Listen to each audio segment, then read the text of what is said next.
안녕하세요. 여러분을 환영하고 여러분의 성공을 더 환영하는 성공 공식의 이만영입니다. 오늘은 여러분과 축구에 대한 이야기를 해볼까 해요. 올여름 한국의 축구 열기는 그 어느 때보다도 뜨거웠습니다. 김민재와 이강인의 대형 이적 사가가 있었고, 맨시티, 아틀레티코 마드리드, PSG 등의 유럽 최고의 명문 팀들이 우리나라에 와서 빅매치를 가지고 있죠.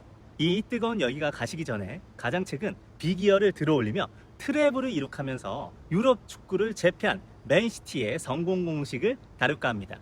축구에 관심 있는 분뿐만 아니라 성공에 관심 있는 분들 모두에게 도움이 되는 내용임을 보장드리며 맨시티의 성공에서 우리가 배울 수 있는 성공 공식을 알려드릴게요. 자, 그럼 성공 공식 시작하죠.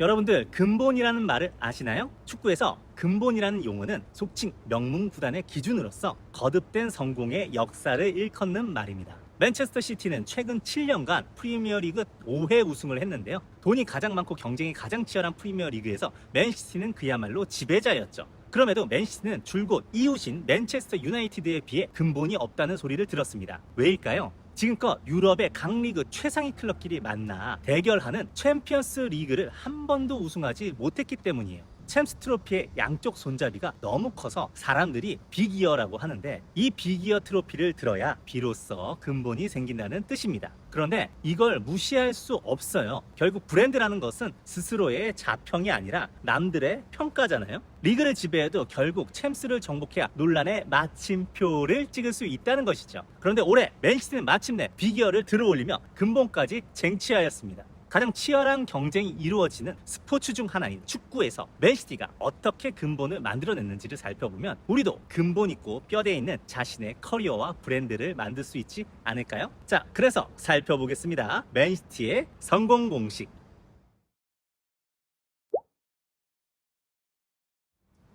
사실 유구한 역사로 따진다면 1894년 19세기의 축구 클럽을 창단한 맨시티는 근본이 있어요. 창단 연도는 유니폼에도 새겨져 있죠. 그럼에도 맨시티가 왜 그동안 근본이 없냐는 말을 들었는가? 저는 두 가지 요소 때문이라고 생각하는데요. 첫째, 한국의 해외 축구 붐이 일어났을 때가 맨시티의 암흑기였다는 점. 둘째, 만수르가 구단을 인수한 후 막대한 자금력을 바탕으로 단기간에 부활하였다는 점 때문입니다. 우리나라 사람치고 박지성 선수를 모르는 분은 없을 거예요. 박지성 선수가 해외 축구의 아버지, 이른바 해버지라고 불리게 된 것은 당시 유럽 축구의 최고 명문 구단인 맨체스터 유나이티드에 이적했기 때문입니다. 화제성과 재미를 모두 이끌어내면서 박지성 이적을 기점으로 우리나라 해외 축구 팬들이 폭발적으로 늘어났기 때문이죠. 그런데 그 시기가 같은 맨체스터의 연고를 둔 또 다른 풋볼 클럽 맨시티의 최고 암흑기였고, 리그를 지배하던 퍼거슨 경에게 시끄러운 이웃이다라는 말도 들을 정도로 인지도가 맨유와 하늘과 땅 차이였어요. 실제로 위닝 11 시리즈에서 맨시티는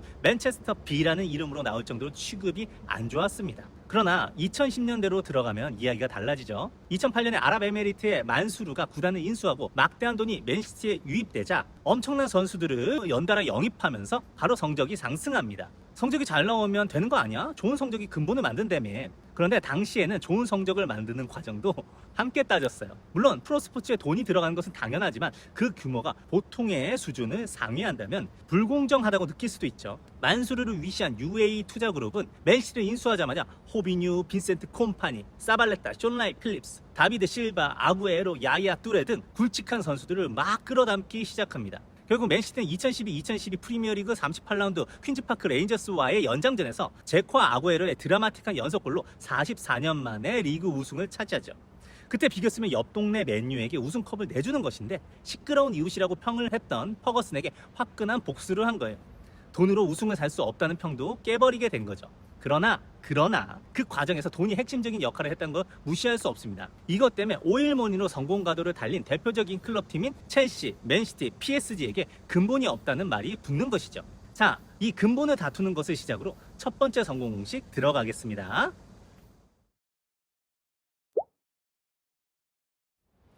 자, 첫 번째 성공 공식입니다. 첫째, 현실을 직시하고 주어진 자원을 적극 활용하자. 지금 현대는 자본주의 시대입니다. 프리미어 리그가 다른 리그들을 제치고 세계에서 가장 큰 경쟁력이 있는 리그로 거듭난 것은 돈이 넘치기 때문이죠. 돈으로 좋은 선수들을 영입하고 좋은 경기력으로 경쟁이 치열해지고 그것이 또다시 인기의 요소가 되면서 시청자가 늘어나고 중계료를 더 많이 받을 수 있게 된 것입니다.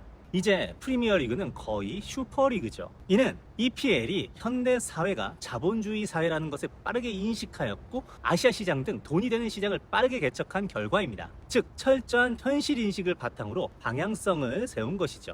맨시티도 마찬가지입니다. 돈이 많은 구단주가 전폭적으로 지원하는데 왜 그 자원을 마다합니까? 다른 팀이 돈으로 우승컵을 산다고 조롱한다고 해서 그 자원을 안 쓰면 더 바보죠. 오히려 맨시티의 투자가 결론적으로 옳았다는 것이 이제는 타 구단도 맨시티 이상의 자본을 투자해 팀의 발전을 구축하고 있죠. 실제로 최근 5년간 프리미어리그 이적 시장 순지출액 탑 6는 아스날, 맨유, 토트넘, 첼시, 뉴캐슬, 아스턴 빌라로 오히려 맨시티보다 투자액이 더 많습니다. 자본이 팀과 리그의 경쟁력 강화에 도움이 준다는 것이 증명되면서 그만큼 돈을 많이 투자하는 방식이 대세가 된 것이죠. 자, 돈 하니까 이 이야기가 딴 세상의 일처럼 생각하실 수도 있을 것 같아요. 결국 돈 많은 친구가 돈 많이 써서 더 부자가 되었다라는 이야기니까요. 그런데 이 이야기는 돈 없는 우리에게도 적용할 수 있습니다. 자원이라는 것이 돈만 있는 것이 아니죠. 철저한 자기 객관화로 내가 쥐고 있는 것 중 가장 풍족한 자원이 무엇인지를 생각해 보세요. 휴직 중인 저를 예로 들어볼게요. 제가 돈은 없지만 현재 가용 시간이 많고 풍부한 지식과 이를 표현하는 화술을 가지고 있습니다. 따라서 저의 경우는 시간, 지식, 화술이라는 제 자원을 활용해 제 가치를 상승시켜야겠죠. 즉 자기 객관화와 현재 가용 가능한 자원 활용이 성공의 가장 기본적인 전제 조건인 것입니다.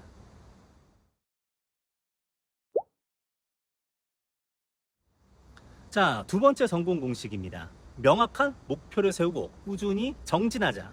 자, 주어진 자원을 활용한다고 꼭 성공이 보장되는 것은 아닙니다. 현실은 경쟁 사회니까요. 카타르 자본의 PSG만 보아도 스타 영입과 자금력이 성공을 꼭 보장하는 것은 아니라는 것이 드러나죠. 그럼 이제 어떻게 해야 하는가? 현실 인식과 내가 활용할 자원을 확보했다면 이를 바탕으로 올바른 방향성을 세우고 꾸준히 노력해야 합니다. 그런 점에서 만수르는 정말 이상적인 구단주이죠. 돈은 제공하더라도 본인이 축구 전문가는 아니기 때문에 구단의 방향성을 전문가에게 맡기는 신뢰의 리더십을 택했습니다. 물론 아무나에게 구단의 방향성을 맡기지는 않았어요. 현재 최고의 감독이라 할 수 있는 펩 과르디올라에게 맨시티의 미래를 맡겼고 펩 과르디올라는 자신의 철학을 현실로 관철해내 결국 구단의 수건이었던 비기어를 들어 올렸죠.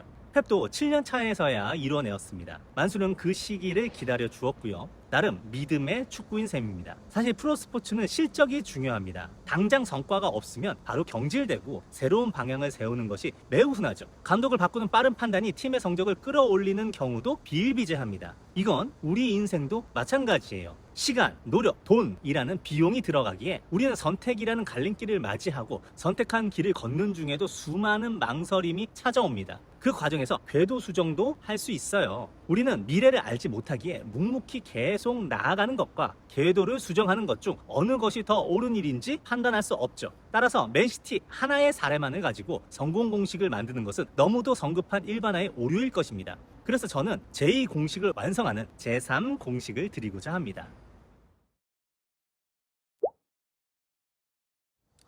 제3 공식, 자기 점검을 통해 자기 발전을 거듭하라. 꾸준히 달리기 위해서는 자기 확신이 제일 중요합니다. 내가 달리는 방향이 맞다는 믿음, 내가 완주할 수 있다는 믿음. 제3 공식은 나를 믿게 만드는 구체적인 기술입니다. 우리 모두는 주관적이기에 자신에 대한 막연한 믿음과 막연한 불안을 동시에 가지고 있습니다. 그러나 그 막연함을 떨치려면 철저한 자기 점검이 필요해요. 내가 버틸 수 있는 리미트가 정해져 있는데, 내가 가용할 수 있는 자원의 한계가 있는데 성취를 내지 못하는 일에 계속 투자할 수 있을까요? 내가 목표로 가기 전에 어느 시점까지 어떤 성과를 내야 하는지 정량적인 목표를 수치화하여 제시하시길 바랍니다. 예를 들면 저는 8월이 되기 전에 구독자 100명, 10월이 오기 전에 구독자 1000명, 1월이 오기 전에 구독자 10,000명을 목표로 유튜브를 시작하였습니다. 그리고 매일매일 그냥 감으로 살펴보는 것이 아닌 정량적인 수치를 통해 내 자신이 잘 나아가고 있는지 점검하고 있죠. 만약 부족하다면 무엇을 보완해야 할지 엄청나게 고민하며 방법을 모색합니다. 그리고 방법이 떠오르면 즉시 적용해보죠. 이것이 실패한다면 또다시 실패 요인을 분석하고 개선해 나가려고 노력합니다. 이 과정을 반복한다면 여러분들은 자신의 시행착오를 오히려 밑거름으로 삼아 더욱 뚜렷하게 자신의 목표를 향해 나아갈 수 있을 거예요. 펩 가르디올라는 챔스 우승 직후에 이런 말을 했습니다. 빅 이어를 들어 올리니 비로소 그 전에 이룩한 5번의 프리미어 리그 우승의 가치를 인정받았다. 그런데 저는 반대로 이야기하겠습니다. 프리미어 리그 5번의 우승이 있었기에 챔스도 우승할 수 있었다라고. 실제로 만수르가 아무리 대단한 인격자라 해도 챔스 우승을 계속 못하는 펩이 그 전에 다른 우승도 안 했더라면 진즉에 내쳤을 것입니다. 그러나 펩은 중간 단계에서 리그 우승, 리그컵 우승 등 실질적인 성취로 자신이 맞다는 것을 증명해냈죠. 그렇기에 만수르는 기다려준 것입니다.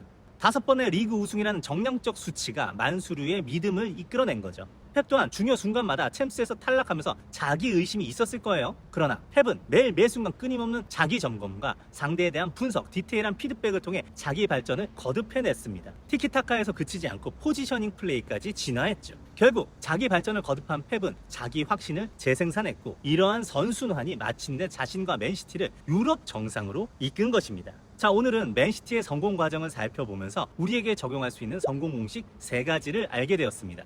첫째, 현실을 파악하고 주어진 자원을 활용하라. 둘째, 명확한 목표를 세우고 꾸준히 정진하라.